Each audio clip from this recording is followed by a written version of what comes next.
So in terms of why we have algae again, because of course we had algae in Lake Erie in the 1970s, and we got rid of that problem by taking phosphorus out of our detergents mostly, and some other things. So people want to know, why are these blooms back? And essentially the answer is complicated, as these answers often are with the Great Lakes issues. But we have things happening like climate change is warming the water, which makes a difference, makes algae grow more. We also have mussels, invasive mussels in Lake Erie, that are clearing the water, making it very clear so that the algae can get all the sunlight it needs to grow. And then we have a lot of phosphorus coming in from multiple sources, but a lot of it is coming in from agricultural runoff, and especially when you get big rains, big spring rains bring in a lot of phosphorus. Additionally, the phosphorus is in a different form now that's more available to the algae. So they can use more of that phosphorus as it comes in, rather than what we used to be using was not all available. So there are multiple factors, and that's what makes this issue so complicated to solve. Learning from the lessons of the 1970s, when we had previous big algae blooms in Lake Erie, we're really looking at how do we reduce again, because different sources now and a type of nutrient that is more available. So we really have to do more than we did in the 70s. And so in terms of short term, we've been really lucky to have a memorandum of understanding signed by the governors of Michigan and Ohio, as well as the Premier of Ontario. And that is an agreement to reach 40% reductions in loadings of phosphorus to Lake Erie. That's a first step. So short term, that's a really good thing. We have an agreement. Now within the next couple of years, we have to get scientifically based reduction plans. So how are we going to implement this to make sure that we're really seeing those 40% reductions? But it turns out that phosphorus stays for a long time in the system. There's a lot of it in the soils. There's a lot of it in the lake. And so we may not, even if we get to those 40% reductions, it's likely we may not see algae blooms quiet down right away, because there's nutrients in the system and we have to wait for those to pass through. So it's a long-term process. We have some short-term things. We're starting to see decision makers really making some commitments, and now we have to make sure that they're implemented with good plans to make change and be willing to stick with it, even if we don't see results in just a couple years.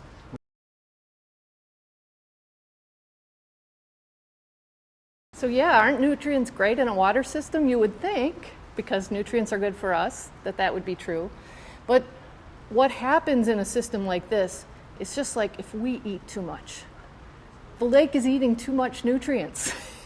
And so it's resulting in things that aren't healthy for the lake, just as it would for us.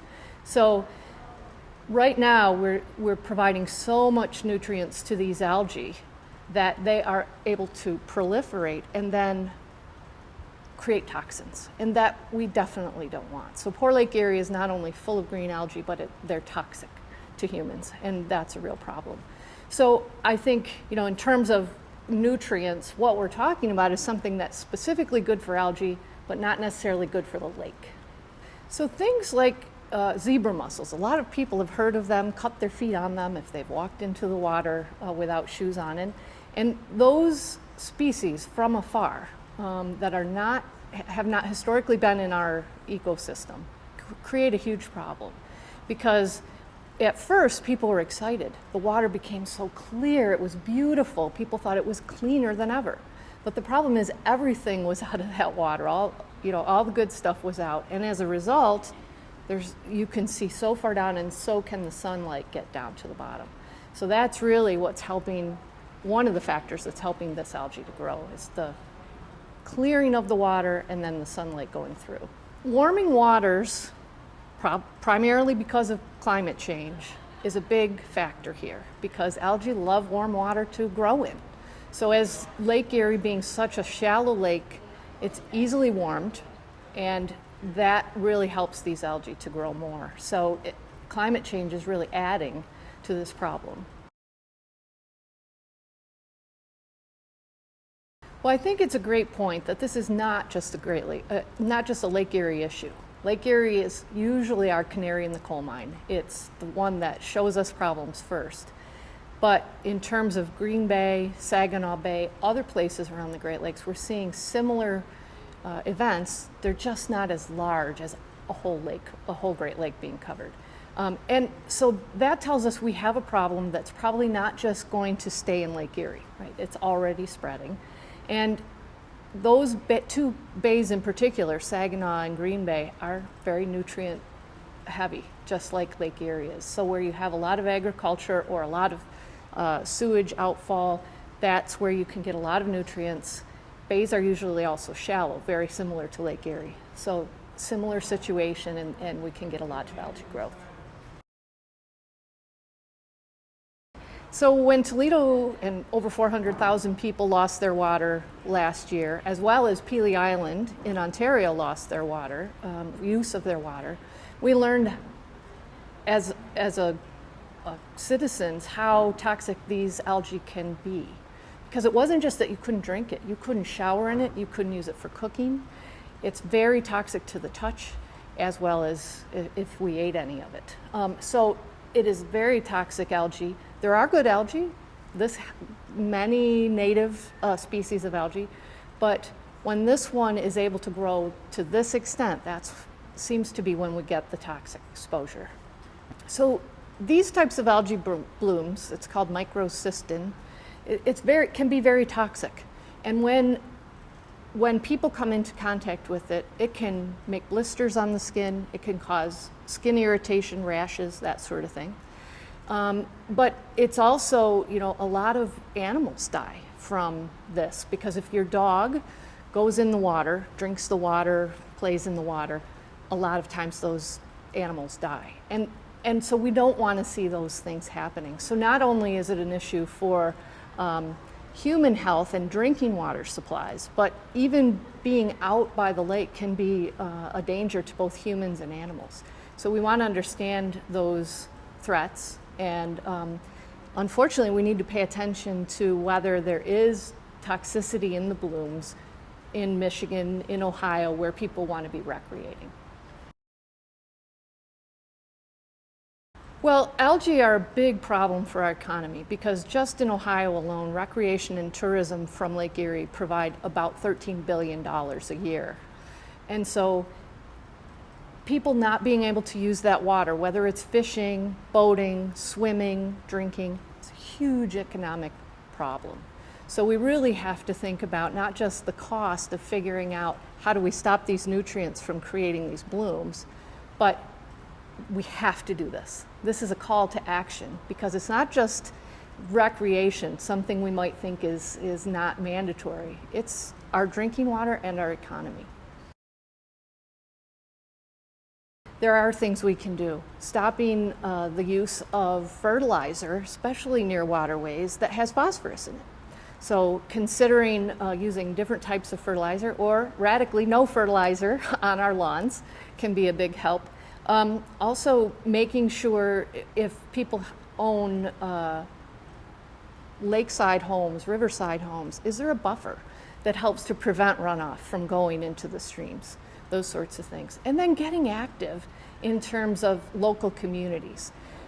We understand that farmers want to do the right thing. The municipal governments who are responsible for sewage, they want to do the right thing. And sometimes we need more people in those conversations to make sure we're going down the right path. So getting involved with municipal sewage issues in your own town, but also, is there a way to get engaged with local farmers and help to find those solutions? If we had a sort of one-size solution, we'd be happy to share it, but we don't.